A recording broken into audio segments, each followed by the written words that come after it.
Hi, my name is Hannah. I am an Orthodox Christian and a veteran of the United States Navy. For mine eyes have seen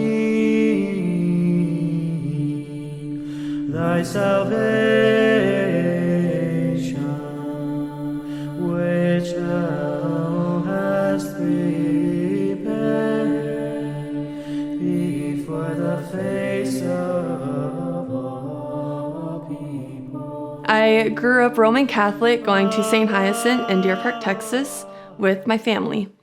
Going to church as a child, I started off in the pews, and then I became an altar server, which in the Catholic Church, we women can be on the altars and help with the priests washing their hands in the holy water and holding up the gospel for the priest to read. It was really cool. It was an honor to be on stage like that and helping out during the services. And then as I got older, I started playing the viola, and I would play in my church choir with the other instrumentalists and the other musicians. And then after that, I think I just continued doing that until I graduated high school and joined the Navy, really. So when I was growing up, I realized that I wasn't as connected with my faith when I got into high school. Just because, it's rebellious teen years. I was a rebellious teen, thinking I knew everything. I didn't need anybody, but I always knew that no matter what I did, that I could always come back to the church and I could always go to confession. So Christ has been a part of my life, a very significant part of my life. I joined the Navy because, one, I was not ready for college. I was not mature enough. I wasn't as disciplined as I should have been to be able to buckle down and study on my own. It would have been just a disaster. So I joined the Navy to get that discipline, to get that maturity, and it did more than that. It gave me more than I could ever ask for. So going into the Navy was the best thing that I could have done for myself during that period of time. What I noticed about my faith when I joined the Navy was it actually grew stronger. I got a Bible from when I went to church on Sundays, because there's this thing in boot camp called holiday routine.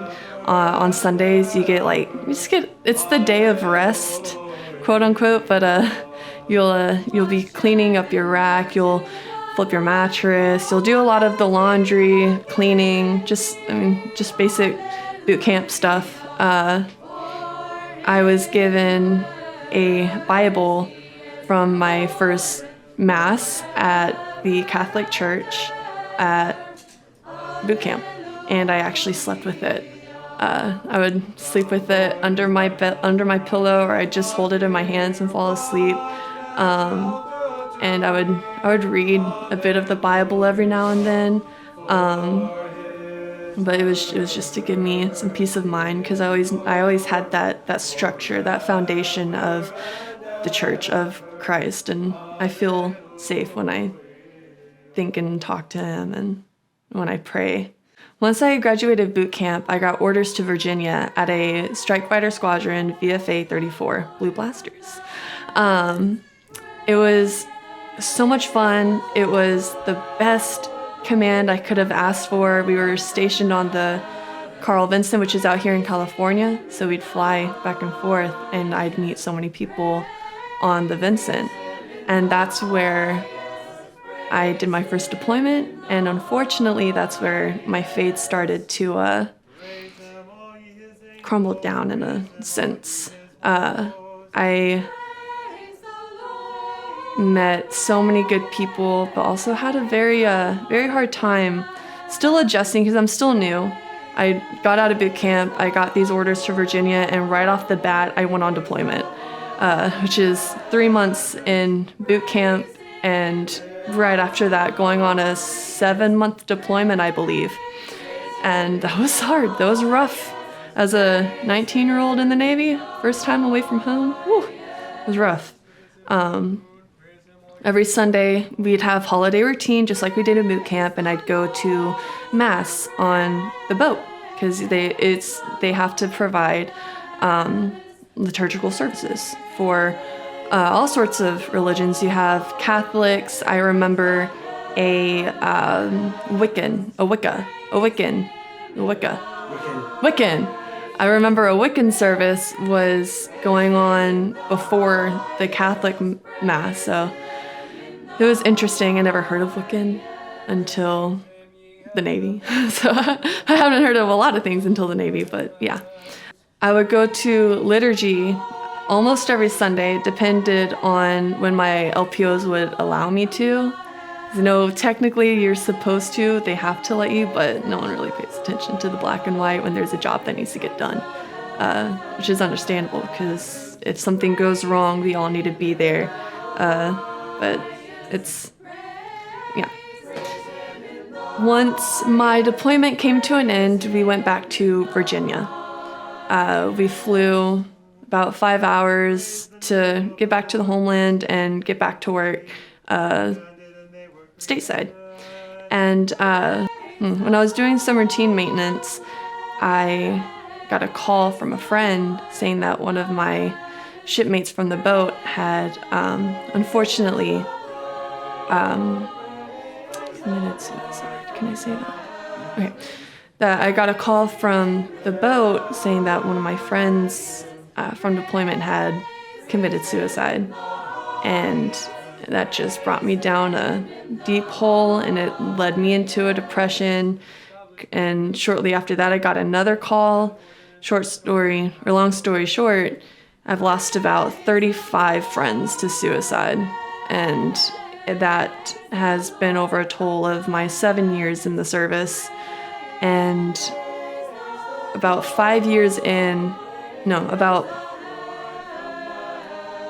my 3rd year mark in the service was when I really started to hit a low point, started to experience depression and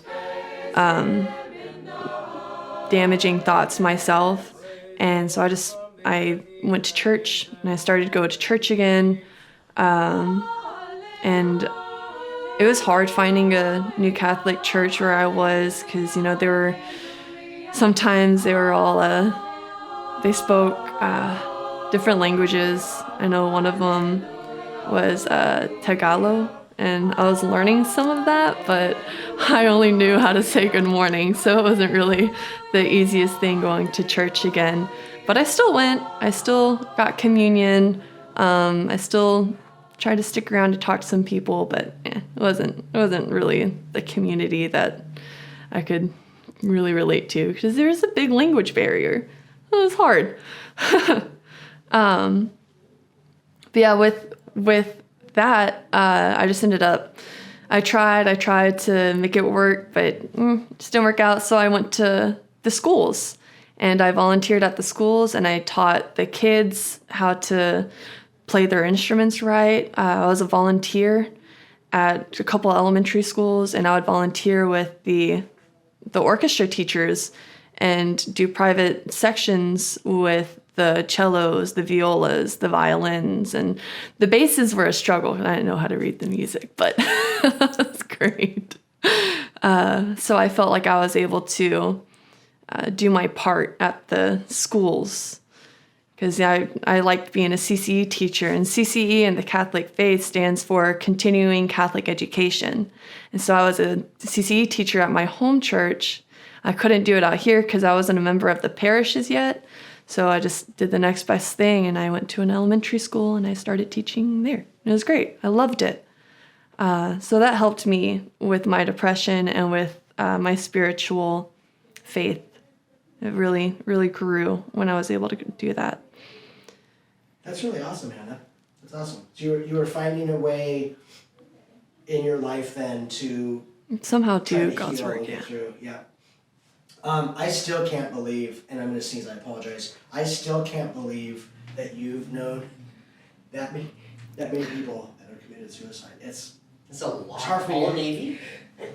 2 civilian, bless you, 2 civilian, and then one of my friends, he was actually killed in Africa. Oh wow. Yeah, he was a Marine. He died recently, September of 22, I believe. Yeah, he was a good friend of mine in high school. He was on the swim and dive team. Wow. Do you think do you think it's connected to the Navy? Like, was it too intense for them or something? Or? No, he was killed in action. No, sorry. Oh, Other people, I don't know. Everyone has their ups and downs, but yeah, your command can make or break you. I know my command had my most recent commands have been extremely hateful, and it was just a very toxic relationship. It was not healthy, and it took a toll on my mental health. It's a very big toll on my mental health. But thank God for the church, thank God for being here in San Diego with this church.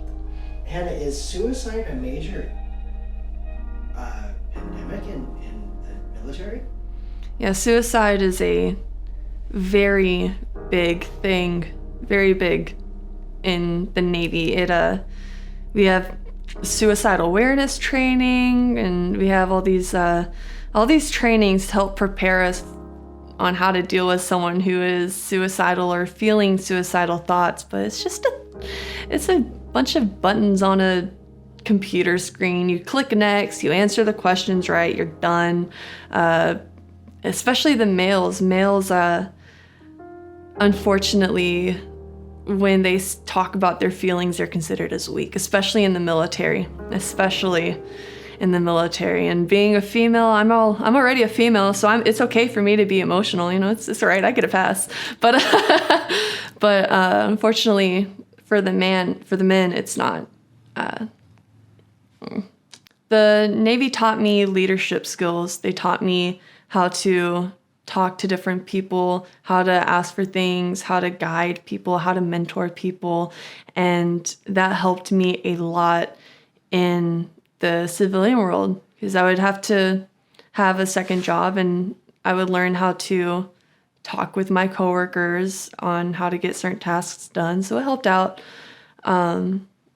With all of the depression and the hateful energy that I was surrounded with constantly, it really helped. It really opened my eyes to other people's perspectives and other people's struggles. And that's why now, no matter where I go, no matter what I do, I'm constantly trying to spread smiles, to spread that positivity, and to just be welcoming to everyone that I can. It's such an important thing to make others feel wanted, to help give them that peace of mind that they are wanted, they are needed, they are included. No one should ever feel like they're left out, or they're not worth it, that you are never a waste of space. So I try to spread that positivity and awareness with everyone that I interact with. And I think that's what I got. I think that's my greatest gift that I've been given from the Navy. The greatest lessons that I've learned is that everyone deserves to be spoken to with kindness. You don't deserve to be talked down to. There's negativity is toxic, and there's a saying, negativity likes company. I think that's the saying. Misery. There's a saying called misery likes company, and man, is that true. So might as well switch around misery to positivity and spread positivity, because smiles are contagious, almost as contagious as yawns are. So yeah, just smile. And that's what I really learned from the military. That's what I took from it. And what's funny is that, like, I was at work one day and I was smiling, and one of my coworkers was like, he was putting me down. He was being such a jerk. And I was like, he's like, I was like, what did I do? What did I do to deserve that? He flipped me off for like asking for a chair. And I was like, what? Why? He said, you're just like, why are you smiling? It's like, what? And we're doing hard labor. For context, we're doing some hard labor. We're setting up about 460 wedding chairs for this admiral, and just doing the 60 by 40 tent. It's a gigantic tent. It's a lot of work, and I'm just having a blast getting it done. It is what you make it. I'm a firm believer in that, so I was having fun, and he was putting me down. I was like, what did I do to deserve the bird? Like, what did I do? And he said, like, why are you just smiling? Like, why are you smiling? It's making me angry. In nicer words, he said, it's making me angry. And I was like, dude, I'm just here. We're almost done. We're getting it done.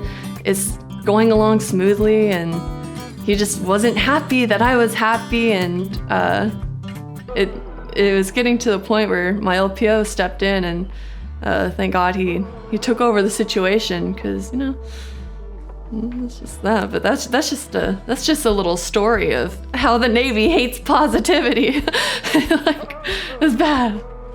About 5 years into my service in the Navy, I met my boyfriend, and we're really good. We're a power couple. We're going camping, mountain climbing. We're doing all these hikes, and I find out that he wants to start going to church with me. And I was like, yeah, we can go to church. And so we went church hopping. I don't know if that's the proper, because you know how you go bar hopping. I've heard of that term, church hopping. Church hopping? Yeah. Okay, great. I didn't know if that was like a... Searching, hopping. We went church hopping for a while, trying to find a good Catholic church for us to start going to. And I think we were about 3 churches in, and one day he comes up saying, hey, bear with me. What do you think about going to an Orthodox church? I was like, no, thank you. I'm Roman Catholic. I believe in one God, the Father Almighty. That's about it. He was like, no. It's the same God. It's just not ruled by an imperfect man. And he was referring to the Pope. I was like, but the Pope is... in a way, he is imperfect, but, Jesus was the only imperfect man, and so his word is true. So I was very conflicted, but I was open-minded, and I said, all right, we can go. And I was like, all right, I'll give Orthodoxy a shot. I'll go to this church. I'll go. We'll go to this church. We'll see what it's like. And so we went to St. Anthony's, and we experienced liturgy for the first time. The moment we walked into church, we were greeted by a lovely woman who sat us with 2 other individuals in the church, and they guided us all throughout the liturgy and answered all my questions. I had a lot of questions, and I'm pretty sure that I was annoying them, but they answered my questions with grace and love, and that was awesome. It's very welcoming natured. With everyone there, and afterwards we have this thing called agape. It's where we all gather for coffee hour and food, and because it's lunchtime and we're all hungry, so we all go and we eat and we talk. And I was introduced to Father John Ryman. And should I just say Father? Yeah, I was introduced to Father John. And he introduced me. He introduced himself, and we got to know each other. Me and Alex, we got to know about the church, about the parish, about the clergy, and how things kind of go at the church during this conversation. And we were also introduced to a couple other military members who were in the church too, and that was awesome because we had some familiar territory. So that was great. I think the first person that we met was a ex-Marine. He was a Marine vet, and we just clicked right off the bat, and we got to know everyone there. It was great. After church, we went back to his house to, go our separate ways. And I was asking him about how he found out about Orthodoxy. And he said that he was listening to a podcaster, a famous podcaster. Shout out to Jay Dyer. He was listening to Mr. J, and he really fell in love with. He was really fascinated with what he had to say about Orthodoxy, which led him to Andrew Wilson, and just hearing these ortho bros go at it online with these other dudes. Don't want to get too into it, but he found the Orthodox Church, and that's what made him say, hey, let's go to an Orthodox church. And when he explained to me what he's learned, and I did my own research, like this is a couple months into the faith, I'm realizing that, wow, yeah, this is the true faith. This is the way, the famous path that is constantly quoted. So when I went to the Orthodox Church for the first time, it was very overwhelming. When I first walked in, I see these icons. Well, before I knew they were icons, I just thought they were just giant paintings on the walls. Like, wow, it was a lot to take in. I saw all the stories. This painting of the Theotokos, Virgin Mary at the time, I was like, oh, she's holding her hands up and she's painted gold all around her. It's like, what? That's intense.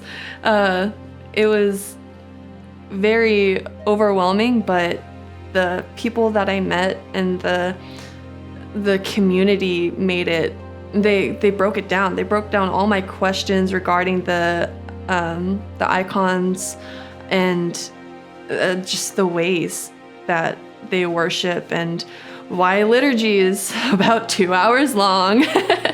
But it helped me realize that I need to learn more about this. I really need to become more involved in the church. This is amazing. And once I got past this, I had a barrier of, I don't want to be at church who wants to be at church for 2 hours? I don't want to be at church for 2 hours for liturgy alone. No, thank you.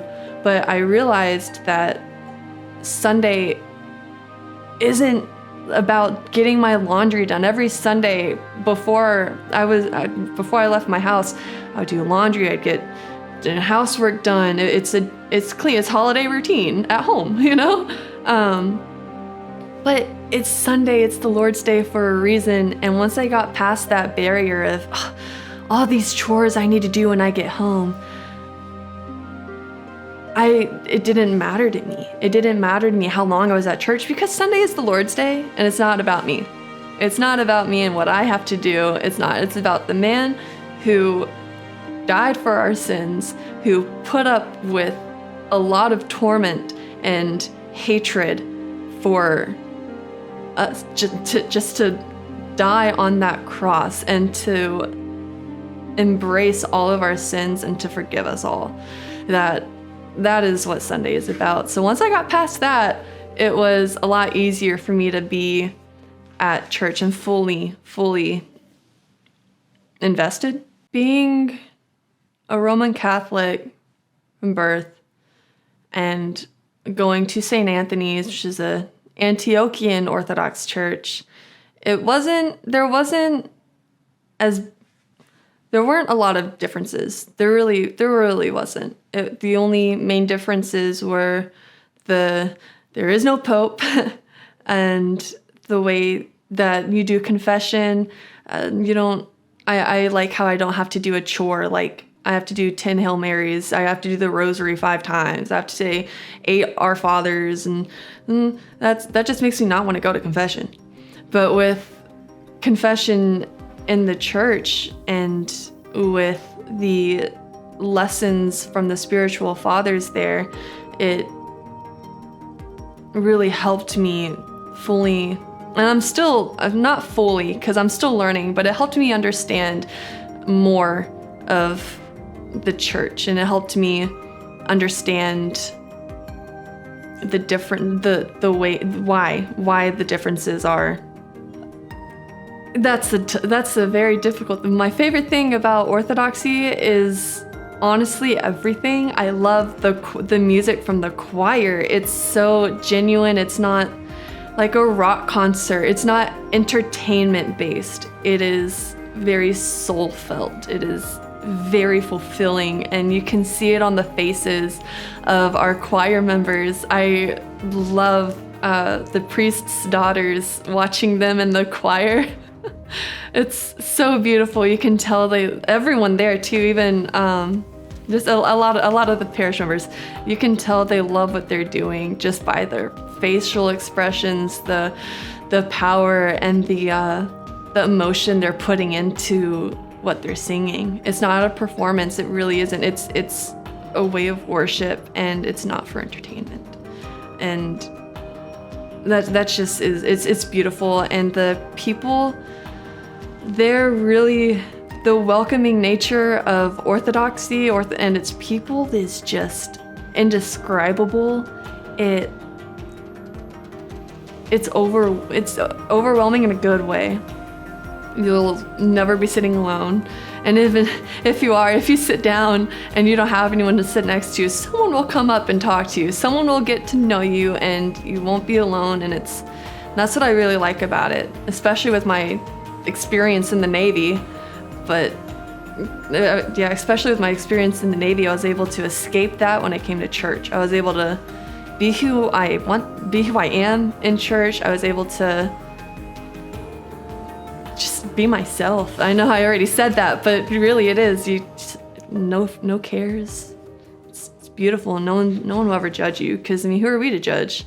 Like, we're all going through some turmoil ourselves. We're not perfect. No. So it's lovely. And I'm a goober, so I like how no one's gonna judge me. It's great. They all accept you for who you are, and it's that's one thing that I will always love about the church. After experiencing all these blessings that the church has to offer, I got completely on board with converting to Orthodoxy. And by doing that, you have to enroll as an inquirer, I believe. Catechumen, you mean? Well, because you have to be an inquirer first to be a catechumen, right? An inquirer is kind of very loose. It's just kind of someone who's coming around interested in Orthodoxy. Ortho-curious. They're ortho-curious. Okay. Yeah, it's not really like an official thing. Okay. Becoming a catechumen is an official Is a thing. Okay, Yeah. okay.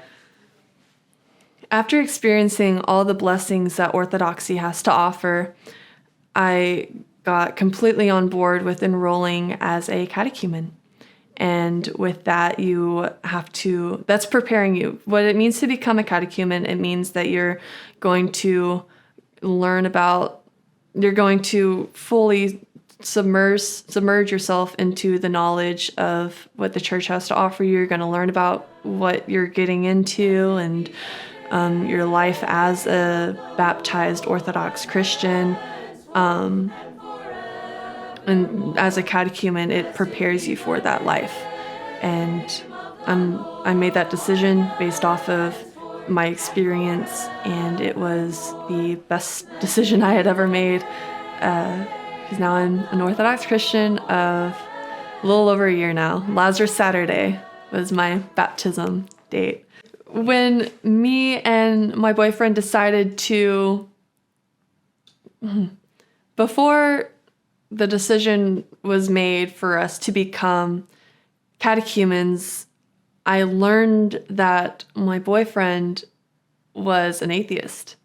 He grew up Roman Catholic, experienced some turmoils, and became an atheist. And I didn't know. I had no idea that he was an atheist at the time until we decided to become catechumens together. And during the catechumen process, during your initiation, is it tantring? Okay, during your initiation as a catechumen, you say, it's a lengthy book. There's a lengthy book of prayer, but during a certain part of the prayers, you actually spit on the devil. So you walk outside the church. My Texan's really coming out. You walk outside the church and you spit on the ground. I denounce Satan. Go away. Bye. Shoo. Forever.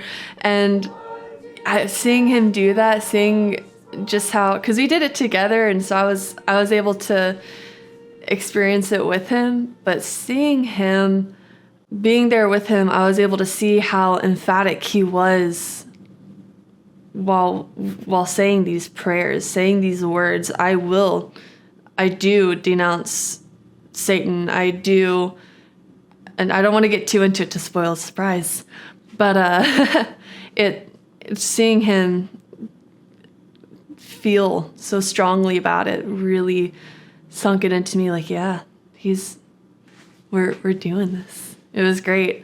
And then we became catechumens together.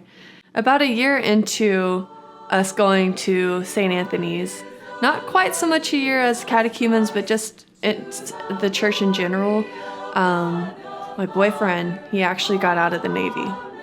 And we had to fly back to Massachusetts. So long distance, but it's not as hard because we're both military, we're both used to deployments, we're both used to being away from family for a while. So I believe that the Navy was also a blessing in that sense to really help make our relationship last during our long distance. It definitely was easier for us than some, unfortunately, but yeah, or gratefully.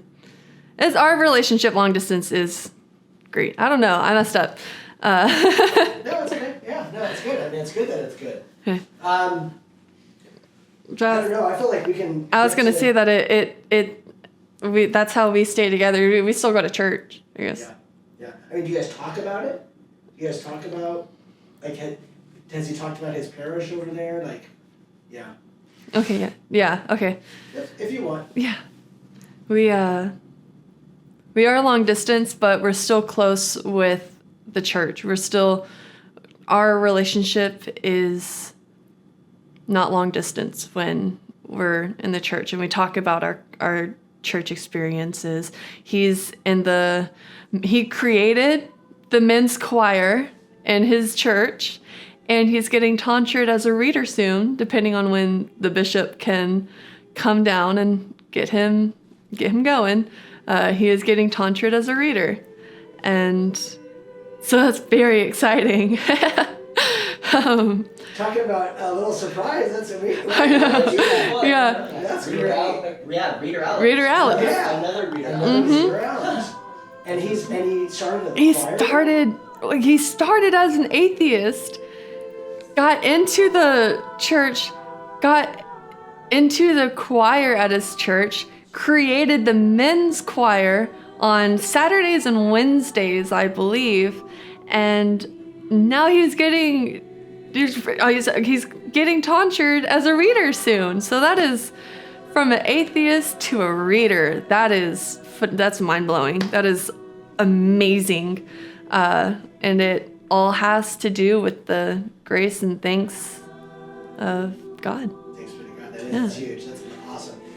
During my process of becoming baptized, I chose the Saint Helen of Constantinople. And I learned that she went on a journey to find the true cross of Christ. I chose Saint Helen as my saint because of her story of finding the cross and simply touching one of the three. She touched each of the crosses, and when she touched the one in the center, I believe, she was completely healed. And she brought that cross back to Constantinople, where she continued to spread the word of God, to spread Christianity with her son. And she built 3 cathedrals on the marks of the Holy Land. So that was awesome. That I found that very inspiring, and I related to that because I was very troubled. I was very lost, and in my journey to find Christ, I was healed. I did my lifelong confession. I was really engaged with the people in the church, which healed me spiritually, and really, going to church, I felt healed.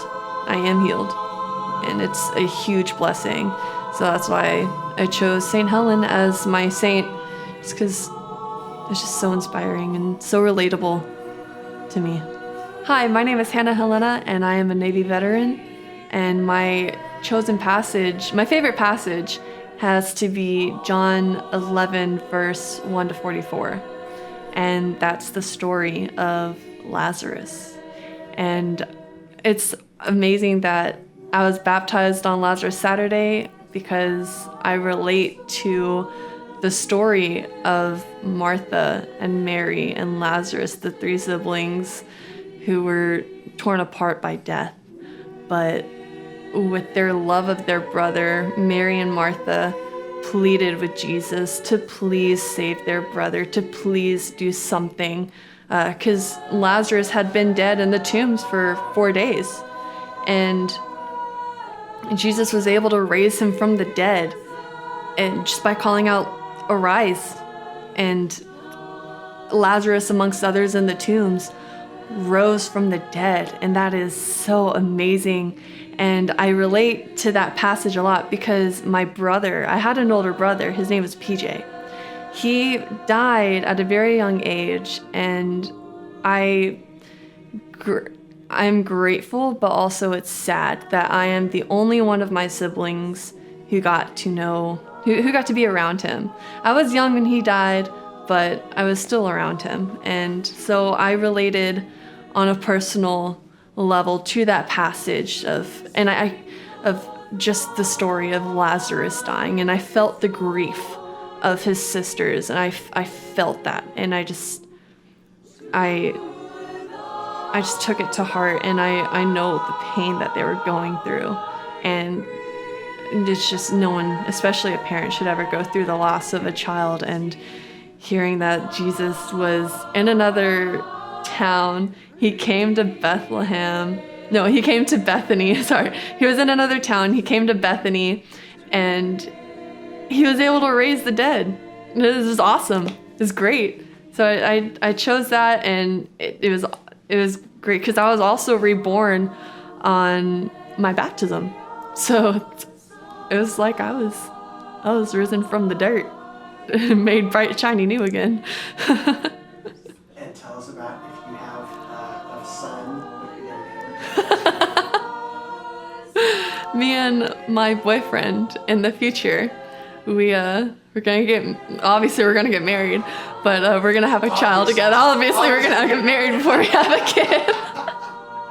But me and my boyfriend, we've already picked out a name for our boy. His name is gonna be Lazarus Anthony. Lazarus from, Lazarus, and Anthony for St. Anthony's. And that's gonna be awesome. So excited for that. My life at the Church of St. Anthony's has been blessed with not only the young adults group, the children that I am with on Sundays, but also with this amazing podcast that I was invited on. It's called Cloud of Witnesses, Journeying with the Saints, and it's where we talk about the saints, and we basically do a play, I guess, like a voice play. I don't know what that's called. We do a audio drama of the saints and their lives before they became venerated saints. It is truly an amazing blessing that I am honored to be a part of, and it's really helped me learn about all the different saints in the Orthodox faith. And because as a Roman Catholic, I didn't really learn about the saints. I didn't learn about who St. John is, or who St. Febronia is, or why St. Patrick is more than just a drinking holiday. I love it so much, and it's helping me to learn more and more about our faith. And every day is a learning opportunity. I am truly blessed to be a part of it. One of the fun things that I've gotten to do here at St. Anthony's is be a voice actress.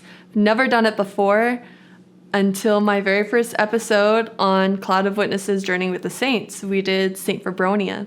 And originally it was supposed to be 2 other females in our congregation who were supposed to take the role, but something happened. They weren't able to come.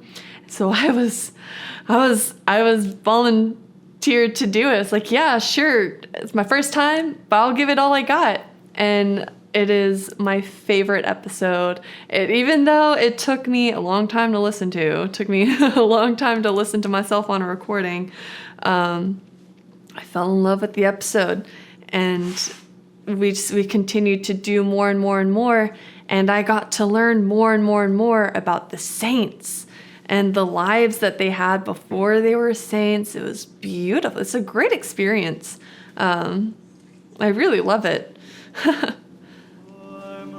awesome. See, that was way better. Yeah. That's Hannah talking. That was good. That was smooth. Yeah. Okay. What do you think? Yeah, it's good. Yeah, I think we got everything we need. That's awesome. Great work. That's a wrap. That's a wrap. Awesome. Thank you so much, Hannah. For the face of all peoples,